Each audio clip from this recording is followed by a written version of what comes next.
Hi, this is Lazarus Recovery YouTube at the junction of faith and recovery, and this is going to be a continuation or an addition to the lesson on hope.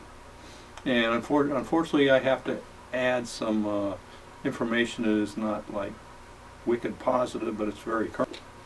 I have to add some information that's not wicked positive, but it's very very new and very real. And hope isn't hope unless it's real. And we've been talking about hope in the frame of people coming to recovery, and coming to recovery is coming to reality. You know, hope that's based on fantasy is not hope. Hope that's based on reality is really hope. It's hope that can hold you up. And that's what I'd like to talk about, hope that can hold you up. In other words, hope that you can get a hold of in really difficult times. And that's what I've been talking about the lesson. You know, it's a hope that we hold on to, like the supports for old people. They need support to hold on. We don't want to admit that we need that support, but when we discover that we're weak and we're vulnerable, which we don't want to accept, we have to learn to hold on to things that are good and solid. And the question is, in recovery, is what's that solid thing we can hold on to? You know, and it's this is going to be a little bit hard for people sometimes. It'd be hard for guys in the house to deal with it, you know, but it's important. You know, what is the solid thing we can hold on to? And a lot of times, and I'm going to tell this story that illustrates it. You know, everybody that's going to listen to this is struggling with stuff. You're not going to listen to this enough if you're not struggling with stuff. And you know, basically, you're looking for something to hold on to. You know, and that's the hope we hold on to. You know, some people hold on to their self-effort. In other words, they have spent a long, failing struggle working with trying to figure out the proper way they exercise their self-control to gain control over the situation that's tearing them apart. And generally speaking, you know, that is the first day. Admitted we were powerless over alcohol. Admitted we were powerless over this stuff. Admitted we didn't have the solution. Admitted we didn't, you know. And that's where the lesson hope comes in, is after the first step. What the heck do you do? You got to find your stuff has failed, and you got to find something else to hold on to. And that's what the lesson is about. And this particular story, whether I'll use it in this video or not, is about the horrible way of finding out that, you know, to question the stability of your stuff. You know, it's a very tender thing. Unless you're in a closet someplace, you know that at least in the chemical addiction area, there's a rough go right now. Very tragic, rough go. I run a sober house, and probably now it's maybe 50% addicts and 50% alcoholics, and the two are both addictions. I'm a drunk, sober a long time, but I'm a drunk, and these other people are, you know, dual addicted to maybe alcohol and drugs, and that's the situation that they have. Unfortunately, you know, they're in a situation where the reliability of their illegal drugs is not very good. It can be anywhere from to dead. There is no control over the substances. They're just buying them from people, you know, and they have no idea what they're getting. And the insanity is they buy them anyway because they're looking for a high. And they say, well, this guy's reliable. Well, this guy's not reliable because they score with a guy they knew before, Or maybe they didn't. He couldn't find him, or her, so they went to somebody else. Just for a little bit of a break. Just because things are a little difficult. And that's the insanity of the thing. That's the devilish part of it, is that just for a break, just for a little ease the tension and the stress, they go out and they score a little bit. And it's not like I go out and get a bottle of beer. I know what the bottle of beer is going to be. Now, I can't drink just one. I drink one and then I'm out for 6 months and lose everything. In other words, for an alcoholic, it's like the first drink isn't the last drink, it's the first drink. And you can't guarantee that you can stop after one. Well, the addict has another problem. They can't guarantee they're going to be alive after the first hit. I mean, that's utter insanity. But they don't think of that.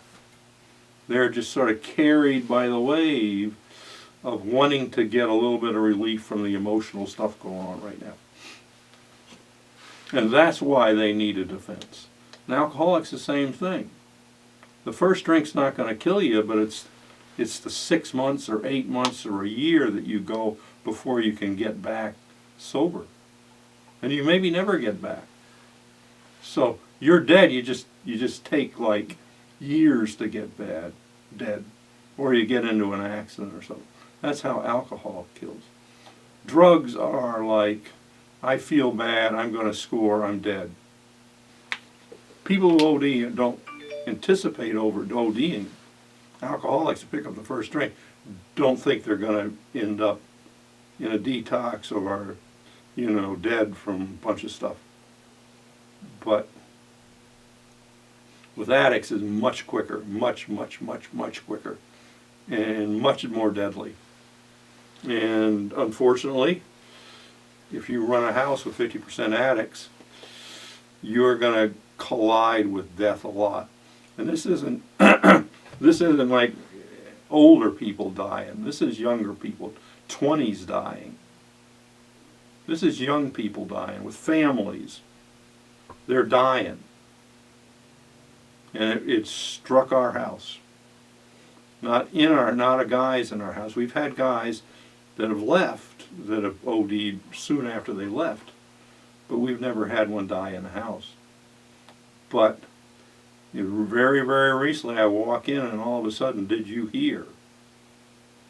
And then one of the girlfriends of one of the guys in the house had just been found dead. And she'd just gotten her kids back. Probably one of the problems she had 3 kids, they were probably crazy as hell, and she couldn't handle it, so she decided to get a little bit of relief, and that little bit of relief turned forever.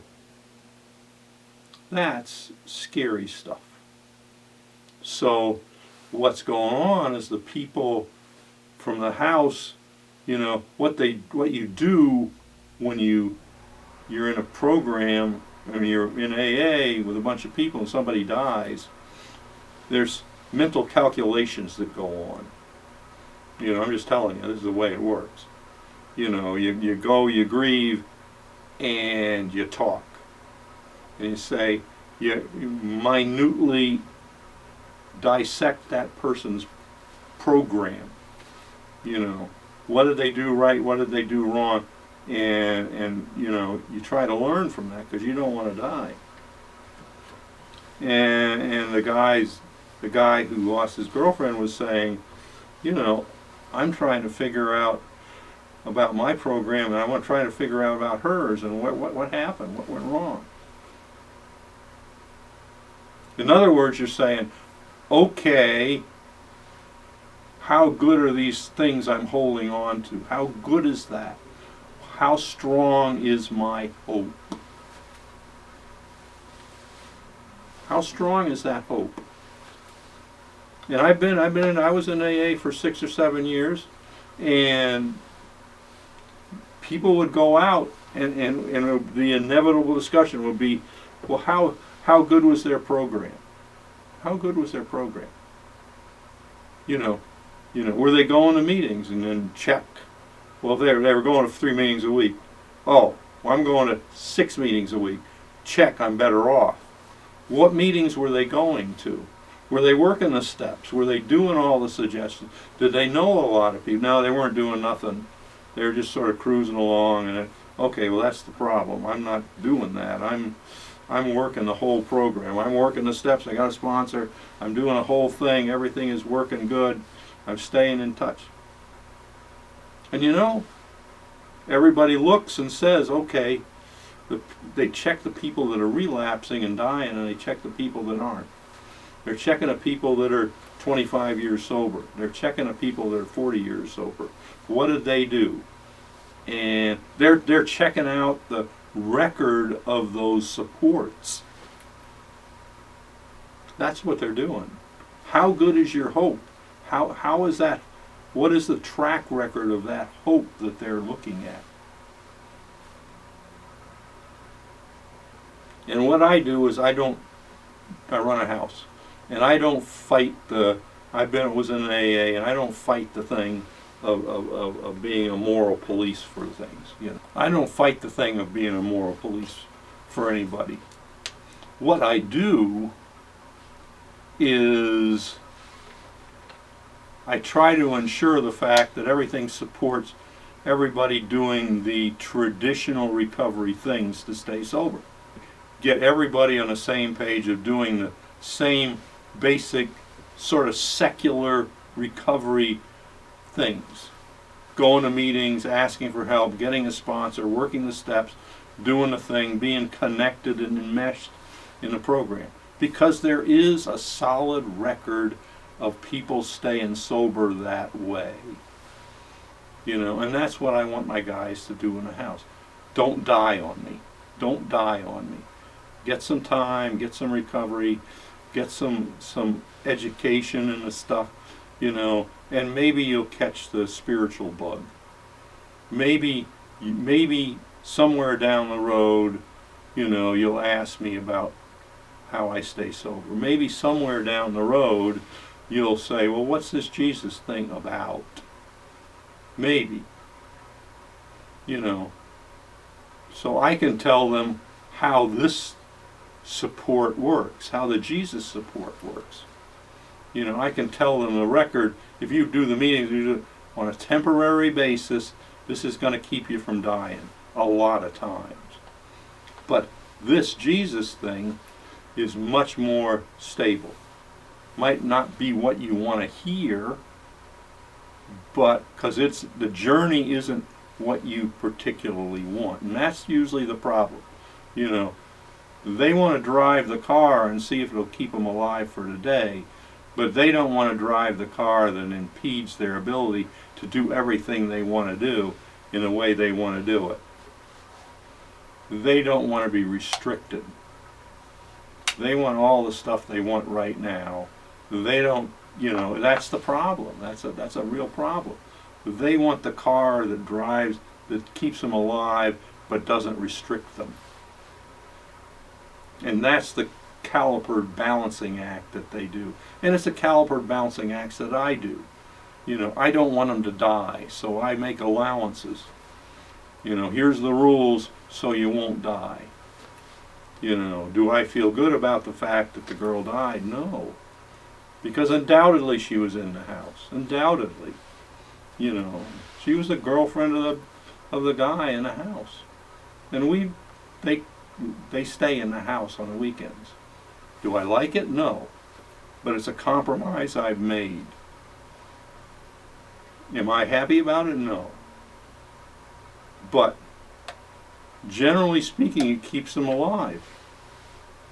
Well, in this particular case, it kept my guy in the house alive, but it didn't keep the girl alive. I mean, he's not old, 30s maybe. She wasn't probably that old. You know, a family's got to bury a girl that's in her, the young girl. you know, you know, 20s, maybe 30, little 30s. I mean, that is devastating for everybody. And that's the thing, you know. How good is this? That's about the hope. How good are these supports? You know, and that's what I'm dealing with. This might keep you alive, but you can't pick up. You just cannot pick up. And I'm dealing with the fact that this secular recovery stuff. It has a success rate, but it has a real there's a real problem with it, and it's visible to them, but the people that get sober in the church and Jesus, they're invisible because they just go in the church. I mean, I've got cousins, they went to AA, NA, and stuff like that, but they got sober and stayed in the church and got sober, and it's like I'm serving Jesus. I've been sober for 40 years. I haven't picked up a drink since I came to the Lord. I just don't drink and I don't use, and I serve Jesus, and that's a hidden success. That's a hidden thing, and that's sort of what the lesson's about. What is your hope? How good are the guardrails that are holding you up? How good are they? And I'm talking to the secular recovery people.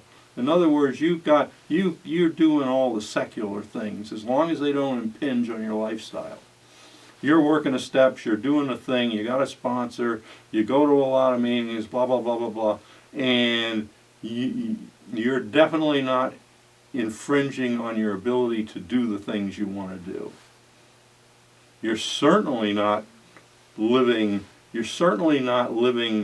a, quote, Christian life. In other words, monogamous in marriage, blah, blah, blah, blah, blah, blah, blah, blah, blah, blah, blah, blah, blah. No. Your morals are don't drink, don't use, and everything is okay. Hey, I've been in AA for 6 years, 7 years, only in AA. I know the drill. And I've been in the church a while. They're not very good at living the walk, but the people that live the walk in the church, they stay sober automatically for a long time. Automatically. So, what is this? What is this? What is this the bars that I hold on to? That's what the hope lesson is about. What are these bars that I'm holding on to? They're not secular recovery bars. And CR and the people have to be careful because we're selling the secular bars. We're selling that as the delivery mechanism of freedom. They're suggestions. They're ways that help the process. They are enabling ways. But they are not the thing that hold you up. They're the window dressing. They're the things you do that bring good stuff. But they are not the solid foundation of support. They are not the hope. And a lot of times we sell the peripheries as hope when they're not really hope. And that's what the lesson is about. What is that hope that works? What is the foundation? What is the solid foundation that the support bars of your recovery and your life are built on? What is that thing that you grab hold of? Is it going to meetings? For a lot of people, that's important. It keeps your mind straight. It keeps you connected with people that keep you on the right way. But it is not the foundation that AA and NA were built on. AA was built on the foundation of a spiritual awakening that relieved the addiction and got people sober. It was built on that spiritual awakening. That was the theory that started AA. That was the theory. A solid spiritual awakening that broke the addiction. We've gotten away from that because a solid spiritual awakening has hedges to it. It has boundaries. And we don't want the boundaries. We want the liberty of not dying. We want the liberty, the freedom of not dying, but we don't want the restrictions of the religious thing. So we want our cake and eat it too. I don't want to die, but I want to screw around.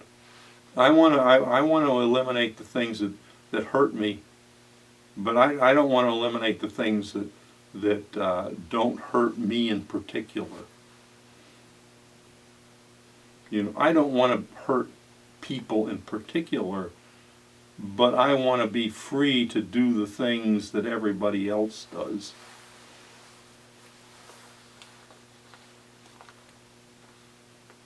I want a temporary reprieve from my addiction or my stuff, but I don't want to be cut off from the things I enjoy, even though they are chaining me down.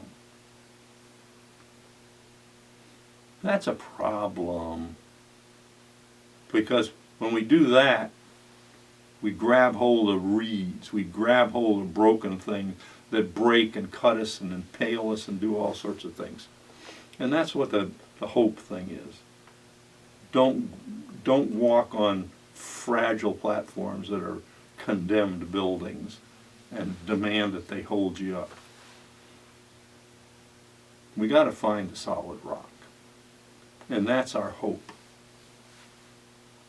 Hope nothing less than Jesus Christ and his righteousness. But you say, I don't want the Jesus. Okay, fine. You're going to get something else. It's going to be a little bit rickety, but it might get you through. But then what? You got what you wanted.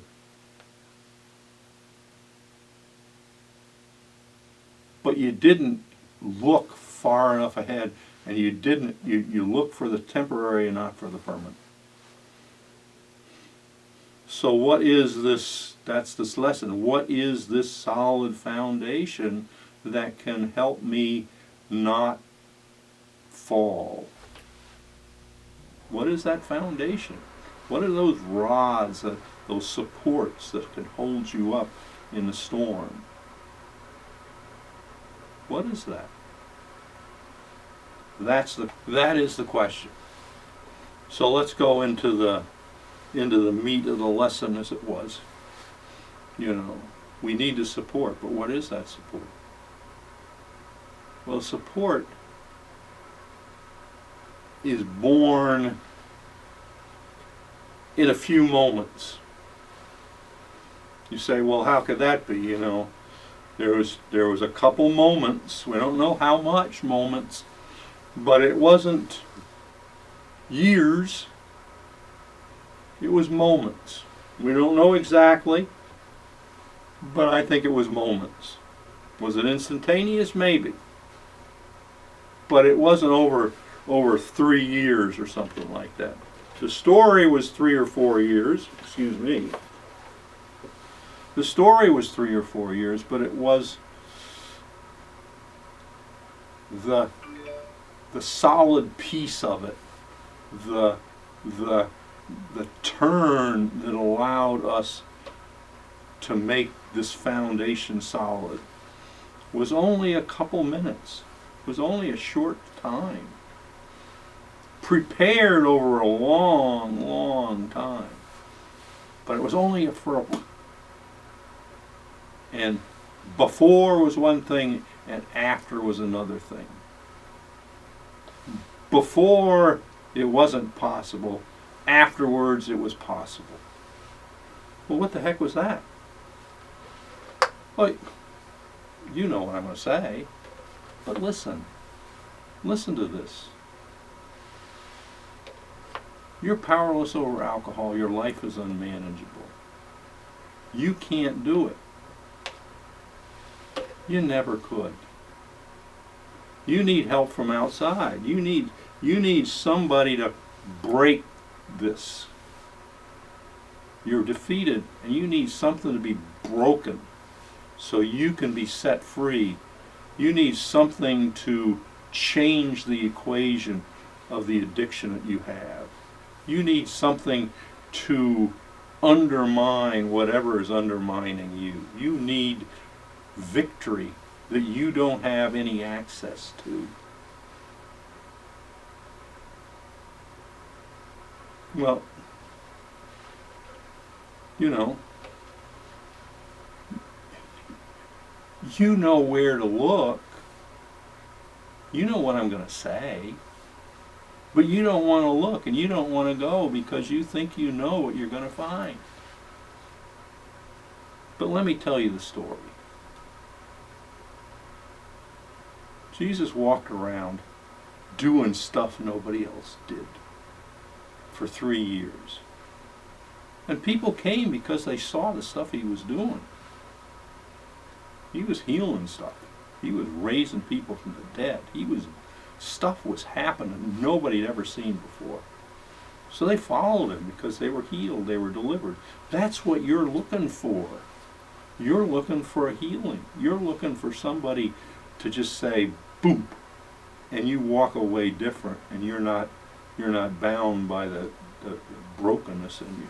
That's what you're looking for. You're looking for that back then now. You're looking for a place to go where just a word is spoken and you're different. And you might be willing to deal with the differences, but you want a place to go and just boom. Unfortunately, you sort of know where that is. It might not be perfect. It's been a long time. We get screwed up, but you sort of know. But you also know the stuff that goes along. Maybe the good stuff, and then there's some bad stuff. You just don't want to. You don't want to take the risk, and you don't want to give up the good stuff you have, for the good stuff maybe the Lord has someplace. And you don't trust the fact that it's going to hold. So I want to talk about, where did that holding power come from? Jesus walked and did all this stuff. He gave people hope because he said it and it happened. They saw it. He said it and it happened.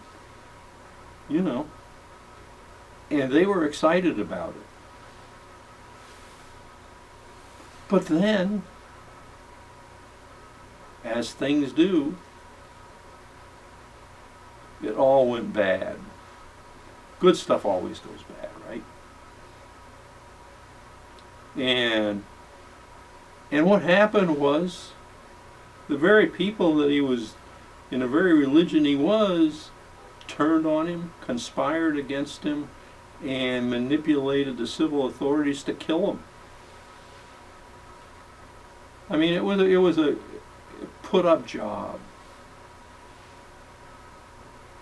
They basically maneuvered during a religious festival to have him killed by the Romans, their way, publicly, humiliated. And they flat out killed him. There was no doubt they killed him. Everybody saw it. It wasn't like hidden. There were hundreds of people that saw the process. They knew the process from before. They knew that process. And they killed him. And they killed him a little extra too. They beat him to death. They beat him so he was unrecognizable. They beat him so they just beat him to death. And then they tortured him and hung him naked, exposed, and then they did the final job on him, and he died. And one thing I want to say is, if you've seen death, there's no doubt. And those people saw it, and there was no doubt. He didn't faint, he died. He was dead. He looked dead. They took him down, and he looked dead.